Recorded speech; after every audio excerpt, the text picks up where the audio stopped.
sommes privilégiés. Beaucoup sont morts. Beaucoup sont couchés quelque part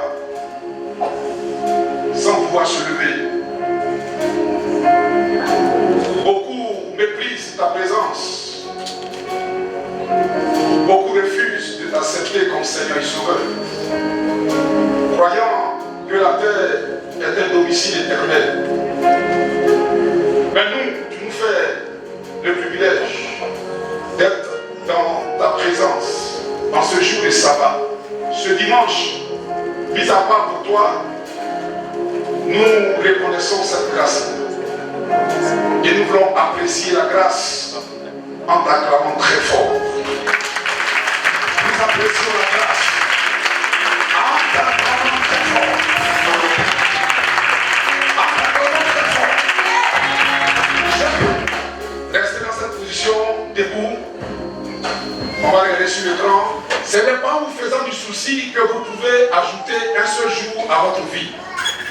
Qui de vous, par ses inquiétudes, peut ajouter une bouffée à la durée de sa vie? Ça, c'est une autre version. Allons-y, c'est pas grave. Pourquoi alors vous faire du souci pour les vêtements? Observez les fleurs des champs. Regardez comment elles poussent. Elles ne filent pas et elles ne disent pas. Les fleurs des champs. On dit, observez. Regardez comment elles poussent. Elles ne filent pas et elles ne disent pas, elles ne sont pas des tailleurs. Pourtant, je vous le dis, même Salomon, avec toute sa richesse, n'a jamais eu de vêtements aussi beaux qu'une seule de ses fleurs. L'herbe est aujourd'hui dans les champs et demain, on la jettera au feu. Et pourtant, Dieu l'habille de vêtements magnifiques. Vous qui n'avez pas beaucoup de foi, vous pouvez être sûr d'une chose. Dieu en fera au moins autant pour vous. Ne soyez pas inquiets en vous demandant, mais qu'est-ce qu'on va bouffer même? Qu'est-ce qu'on va boire? Avec quoi nous allons nous habiller?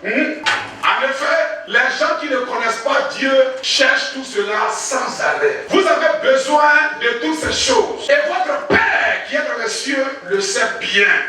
Il sait ça bien.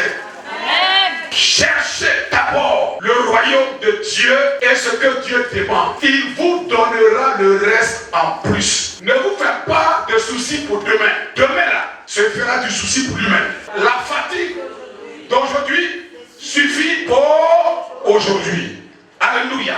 Amen. Mettre sa vie et son temps au service de l'œuvre de Dieu. Dis avec moi. Mettre sa vie et son temps au service de l'œuvre de Dieu. Ta vie et ton temps au service de l'œuvre de Dieu. Dieu, dans le texte qu'on a lu, nous pose une condition. Dis avec moi, une condition. Une condition. Tu ne parles pas bien, hein? Une condition. Après qu'il ait énuméré tout ce que l'on pense dans son cœur, nous disons, mais Seigneur, qu'est-ce que ma vie deviendra demain? De quoi est-ce que je vais me nourrir? De quoi est-ce que je vais me vêtir? Ça, ce sont les questions que tout le monde se pose. Tous les êtres humains que nous sommes, on se soucie de notre avenir. Ce n'est pas un péché, ce n'est pas mal fait de se soucier de son avenir et de l'avenir de sa famille. Ce n'est pas mal fait. Mais Dieu dit, qui d'entre vous là, qui d'entre nous ici, à force de s'inquiéter, de ne pas dormir toute la nuit, pas pour prier, mais pour réfléchir, les soucis, qui d'entre nous peut ajouter par ce qu'il fait un seul jour à sa vie? Ça, c'est Dieu qui nous pose cette question. Il dit, afin de réfléchir, comment est-ce que tu auras l'argent pour entreprendre? Comment est-ce que tu auras le travail? Comment est-ce que ton patron va t'augmenter? Comment est-ce que tu auras ceci ou cela? Dieu dit, qui d'entre nous peut ajouter un jour, un seul jour, c'est-à-dire 24 heures à sa vie? Alors, si les soucis ne peuvent pas ajouter, c'est que ça peut retrancher. Les soucis, là, si ça ne peut pas ajouter 24 heures à ta vie, c'est que ça peut retrancher. Il y a des gens qui sont morts à force de réfléchir. Ils ont eu une serre, un nerf dans leur tête à péter, affaissé, à cause de réfléchir. Pourtant, ils disent qu'ils sont chrétiens. Le fait d'être chrétien, beaucoup pensent que c'est un effet de mode. chrétien, je prie à l'église des vainqueurs, je suis chrétien, je suis baptisé, je suis chrétien. C'est seulement une identité, c'est tout. C'est tout. Être chrétien, c'est une identité. Mais cette identité, si tu ne sais pas comment elle fonctionne, tu ne peux rien avoir. Le Seigneur ne veut pas qu'on soit égoïste. Dis avec moi, égoïste. Quand on est chrétien, on ne doit pas penser qu'à nous. Qu'est-ce que je vais manger? Qu'est-ce que je vais boire? Qu'est-ce que Dieu peut me donner? Pose-toi la question. Qu'est-ce que je peux donner à Dieu? Beaucoup d'entre nous, nous avons un esprit qui ne favorise pas la gloire de Dieu parce que nous sommes égoïstes. Alors je viens à l'église pour que Dieu me bénisse. Je viens à l'église pour que Dieu m'ouvre des portes. Je viens à l'église pour que Dieu favorise mon commerce. Je viens à l'église pour que Dieu me guérisse. C'est pas mauvais tout ça. Mais quand tu as fini de dire où est la part de Dieu et de son œuvre dans tout où est la part de Dieu? La vie chrétienne, c'est une vie dans laquelle il y a un esprit. Et c'est cet esprit qu'on appelle le Saint-Esprit. Il a la capacité de voir ce qui est dans ton cœur. Ce que même celui avec lequel tu dors là, ton mari, il ne sait même pas ce qui est dans ton cœur. Ta femme, elle ne sait même pas ce qui est dans ton cœur. Tes enfants, ça passe ce qui est dans ton cœur. Toi, tu ne sais même pas ce qui est dans le cœur de tes enfants. Ton meilleur ami, tu ne peux pas savoir ce qui est dans son cœur. Mais le Saint-Esprit, c'est ce qui est dans notre cœur. Donc, pour que Dieu favorise une personne, Dieu regarde dans son cœur là. Est-ce qu'il pense uniquement qu'à lui ou il pense à moi, Dieu? Alléluia. Dieu ne favorisera jamais, mes enfants, une personne qui ne pense qu'à elle. C'est quand elle est contente que Dieu est bon. Mais quand tout va mal, Dieu n'est pas bon. Il est l'heure de changer cette mentalité. Parce que Dieu veut que tu aies une mentalité de gagneur. La mentalité de gagneur, c'est une mentalité dans laquelle on pense à Dieu. On met Dieu dans notre programme. Parce que le souffle que tu as là, la respiration, c'est lui qui donne ça. Maintenant, si tu penses et puis respiration, il coupe ça. Comment est-ce que tu vas penser? C'est combien de gens, eux ils se croient les plus malins. C'est-à-dire son argent il cache. Maintenant c'est pour toi il a bouffé. Il n'y a jamais un jour à t'inviter. Hein? C'est toi seulement dans l'amitié. C'est toi seulement qui dors. Lui il ne donne jamais. Lui il n'a toujours rien. Donc dans cette amitié, c'est toi seulement qui lui rend visite. Lui ne vient jamais chez toi. Ça, c'est pas un ami. C'est de l'égoïsme. C'est-à-dire, c'est quand il voit en toi un intérêt. C'est là qu'il est attaché. Mais quand il ne voit plus en toi un intérêt, là, tu ne le vois plus. Hein? Tous ceux qui pensent qu'ils sont intelligents, plus intelligents que Dieu, ne réussissent pas la vie. Matthieu 6, qu'est-ce que Dieu dit? Dieu habille les fleurs qui sont dans les champs. Il dit, les fleurs, là, ils ne savent même pas comment on tisse un vêtement. Mais Salomon lui-même, Salomon, n'a jamais été aussi bien habillé que les fleurs. C'est-à-dire, on dit Salomon, il s'appelons. On dit le roi Salomon, là, quand il s'habille, son accoutrement, tout est en or. Mais Dieu dit, Salomon ne peut pas se comparer aux fleurs des champs. Quelqu'un comprend? C'est Dieu qui parle. Il dit, s'il habille les roses, pourquoi est-ce que lui ne va pas t'habiller? Mais s'il ne t'habille pas, c'est parce que ton cœur n'est pas blanc. Ton cœur est mélangé de rouge, de bleu, de noir. C'est-à-dire ton cœur est bizarre. C'est pour ça que tu as l'impression que Dieu prend pas soin de toi. Parce que toi, une fois que l'église finit net, Dieu n'est pas dans ta tête. Quand tu as fait un rêve et tu as vu qu'un chien t'a poursuivi, c'est là que dimanche tu viens à l'église. Ou mercredi tu viens à l'église. On lui vient les combattre. Quand vous voyez les gens comme ça, c'est qu'ils ont fait son dans les a poursuivis. Mais quand Dieu regarde ça, vous savez, quand tu es dans une relation avec une personne, toi tu crois que la personne là, elle ne voit pas toutes les conneries que tu fais, mais elle voit ça. À un moment donné, elle en aura marre. Parce et l'égoïsme ne conduit pas quelqu'un à la réussite. Dieu dit, tant que tu vas te soucier de toi, qu'est-ce que tu vas manger, qu'est-ce que je vais boire, qu'est-ce que je vais faire pour travailler, ceci, cela, tu vas te fatiguer. Parce que Dieu dit, écoutez-moi mes enfants, si ton cœur ne devient comme le cœur d'un petit enfant, tu n'entreras pas dans sa gloire. Il nous donne notre part. Il dit, cherche d'abord le royaume de Dieu et ce que Dieu demande. Ensuite, toi, ce que tu veux, il va te donner. Maintenant, nous, qu'est-ce qu'on fait? On dit non. On veut inverser les rôles. Donne-moi d'abord, et puis après, je vais te chercher. Et puis après, je vais te chercher. C'est-à-dire que nous, on voit clair. Dieu, c'est un dawa. C'est vrai, non? Donne-moi d'abord. Qu'est-ce que c'est le pied d'assassin? Il y a fait la l'imagination. Donne-moi du travail. Quand il y a un travail, quand il y a un travail, là tu vas voir comment j'étais. Le jour où je vais travailler là, je vais payer ma dîme, je vais payer même plus. Menteur. On veut inverser les choses. On veut réécrire la Bible. Il faut nous donner d'abord.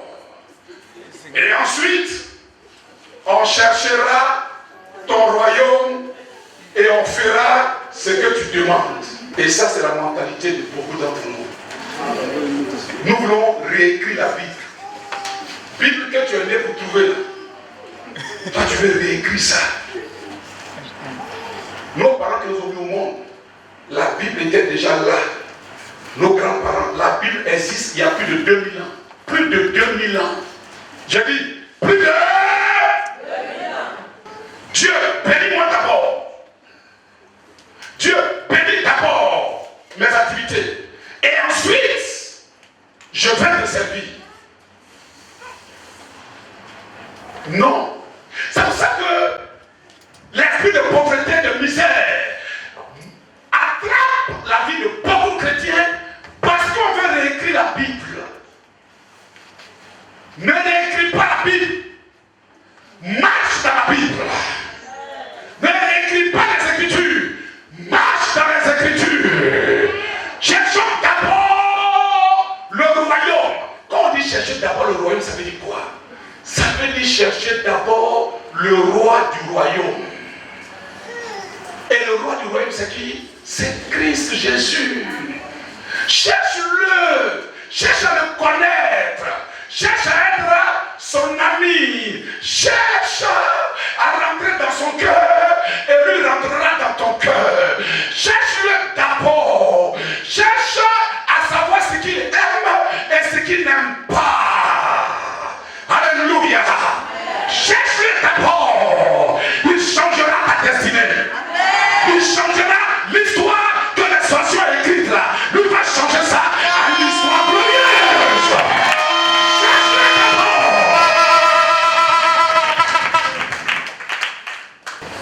Mais Dieu regarde à l'intention première. C'est-à-dire que toi, tu es un amour quoi. Mais Dieu est plus amour que chacun d'entre nous. Mais quand c'est comme ça, là, tu perds ton temps. Parce que tu ne fais pas l'œuvre de Dieu avec ton cœur. Mais tu fais l'œuvre de Dieu par intérêt. Pour te faire remarquer. Et vous savez, de telles personnes, comme le cœur ne fait pas l'œuvre parce qu'il cherche Jésus, moins de reproches, il se braque. Moins de reproches, on l'a insulté. Parce que son cœur n'est pas pur. Lorsqu'on cherche Jésus, même on n'a qu'à te piétiner, on n'a qu'à t'insulter. Mais ce n'est pas ton problème, parce que tu cherches Jésus. Il y a des gens qui viennent à l'église parce qu'ils trouvent qu'à l'église de Vainqueur, là, il y a une belle jeune demoiselle là. Quand il a fréquenté l'église là, il sait qu'il y a la foi. Quand il franchit la porte, de l'église, quand il franchit la porte, mais quand c'est comme ça là, ton esprit n'est pas pur.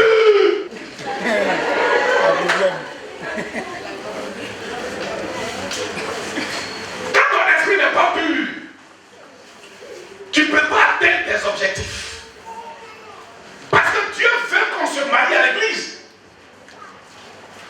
te marier avec une chrétienne qui craint Dieu, que te marier avec une chrétienne, mais qui est chrétienne par son habit, mais pas chrétienne dans son cœur. Vaut mieux ça. Donc, quand quelqu'un dit, je vais me marier à l'église, il n'est pas en train de pécher. Mais quand ton intention première, là, ton intention, c'est-à-dire toi tu quêtes, tu es comme un chasseur quoi. Même si c'est la femme de ta vie, là, tu vas avoir. Parce que Dieu sera toujours dans le sac. Regardez, tous ceux qui courent après le matériel, ils courent parce qu'il veut, lui dans sa tête là, Dieu n'a qu'à le bénir. Le matériel là, Dieu va faire ça comme le vent. Tu poursuis, tu ne peux pas avoir. Tu poursuis, tu ne peux pas avoir. Tu poursuis, tu ne peux pas. Parce que Dieu, c'est un Dieu jaloux. Écoutez, quelle que soit la galère d'un homme, il ne peut jamais prendre sa femme pour donner au voisin. Parce que le voisin, celui-là, il y a à goûter, il y a à boire, il y a poulet, il y a bouton. Tous les jours, là, c'est fait sur le voisin. L'homme, il ne va jamais prendre sa femme pour dire, voisin, comme ça chauffe chez moi, là, je te prête ma femme au moins pour un mois. Ça, c'est un malade. Et même quand sa femme, les femmes souvent, nous, ça mange même pas, reste le voisin là. Nos enfants ont faim.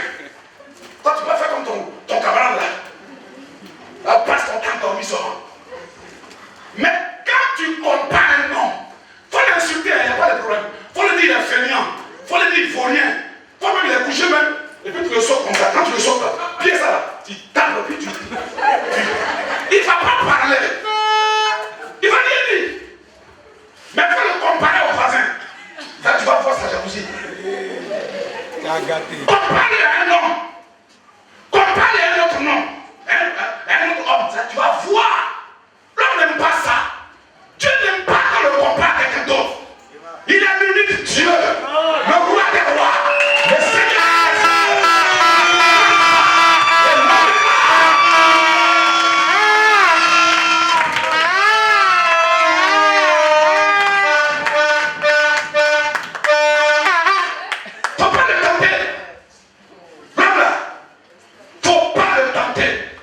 Lisez la Bible.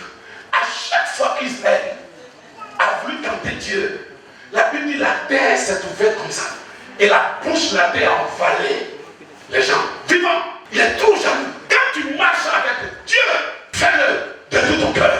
C'est comme ça Dieu change ta vie. Quand tu fais un travail pour le Seigneur, fais-le avec ton cœur. Il peut te prendre de la poussière, transformer ta vie. Tout dépend de toi. Tout dépend de toi. Si tu dois venir à l'église pour les yeux des gens, moi quand je suis quitté là, j'avais un pantalon pendant plusieurs années, je portais ça. Je m'en foutais des chrétiens qui se moquaient de moi. Ils savent pas d'où moi je viens. Toi tu viens à l'église parce qu'on t'a regardé. Elle n'aime pas ma coiffure, donc je ne viens plus dans l'église là. Dans l'église là, il n'y a pas amour. Toi tu cherches amour.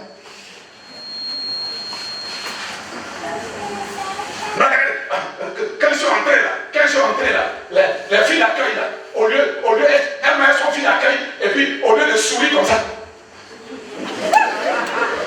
pour me recevoir, elles ont serré leur visage comme ça. Dans l'église là même, c'est ça dans ça là toi tu viens. Faut quitter dans ça. Tu ne viens pas à l'église pour prendre ta clame. Tu viens chercher Jésus-Christ.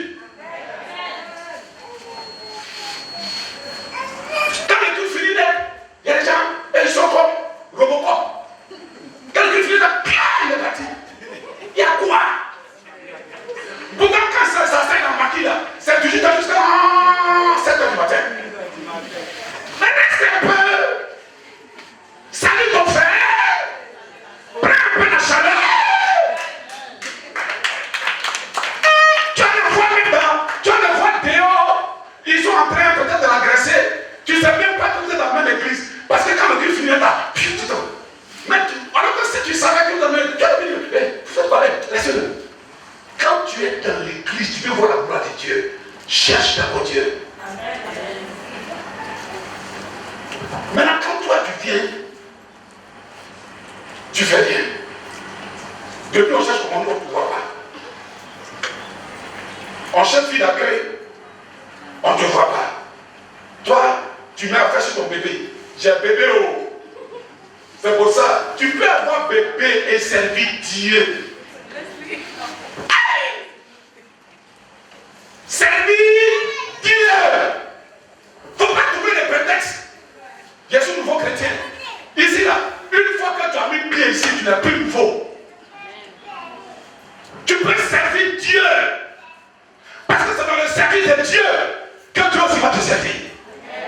N'apprenez pas à vous asseoir simplement comme ça. À vous asseoir. Non, moi je viens, j'écoute la parole, je vais à la maison. J'écoute la parole, je vais à la maison. Maintenant, quand ça chauffe maintenant, qui Dieu va prendre pour te défendre? Arrête.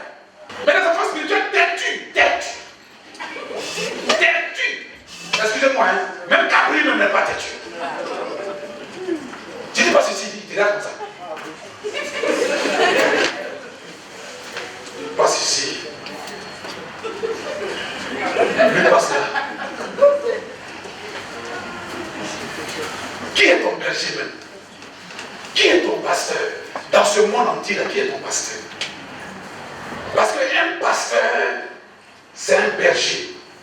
Le berger là, c'est comme nous sommes des moutons et puis nous conduit vers de vrais pâturages, vers des eaux paisibles. Je termine pour dire, il y a des étoiles, il y a des étoiles. Là où tu quittes, tu n'es pas forcément ici à l'Ipouvansito, mais tu pries ici à l'Ipouvansito. Mais c'est parce que tu es une étoile. Moi, je te prends tellement au sérieux, parce que je sais que ton aujourd'hui ne détermine pas ton demain. Ton présent n'a rien à voir avec ton futur. Ton présent est une cachette que les gens ne voient pas, et à cause de ton présent, ils passent le temps à te mépriser et à te sous-estimer. Mais ton futur est caché dans ton présent. Moi, quand je te regarde, je vois ton futur et non ton présent. Je vois ton futur et je sais que ton futur est glorieux. Je sais que c'est toi qui donneras à manger aux gens, qui donneras à boire aux gens. Je sais. Donc quand les gens te regardent aujourd'hui parce que tu as 40 ans, tu as 50 ans, parce que ils te voient toujours dans le même vêtement, ils te négligent, parce que tu n'es pas marié, tu n'as pas d'enfant, ils te critiquent, c'est la même, ça fait enfant. Laisse, pourquoi même? Je dis, je sais pas, les gens se découragent. Moi je n'ai plus à l'église, Pourquoi? Parce qu'au quartier à monsieur, on dit que depuis à l'église, je ne travaille pas. Ça cause de toi à l'église, c'est que tu ne vas jamais travailler. Toi, tu vis par rapport au regard des gens. Moi, je m'en foutais. Je suis là. Moi, toi de moi, je suis là. Quelqu'un à qui on m'a demandé, mais pourquoi on t'a pas vu à l'évangélisation? On ne va pas vu. Pasteur, j'ai pas, je suis fermé. Quand on vient à l'église, on vient chercher Dieu. J'ai dit, on vient chercher Dieu. Alors je prophétise au nom de Jésus-Christ de Nazareth que si tu as écouté mon message et que tu as mis en pratique ma prédication, je déclare et je prophétise que mon Dieu transforme ton histoire et ta vie. Je déclare que plus jamais le nom galère, le nom souffrance ne soit mentionné sur toi. Ce matin, je prophétise et je déclare que le champion qui est en toi va se lever pour servir Dieu. La championne qui est en toi va se lever pour servir Dieu. Et le diable ne pourra plus jamais te retenir. Parce que tu as compris qu'il faut servir Dieu d'abord.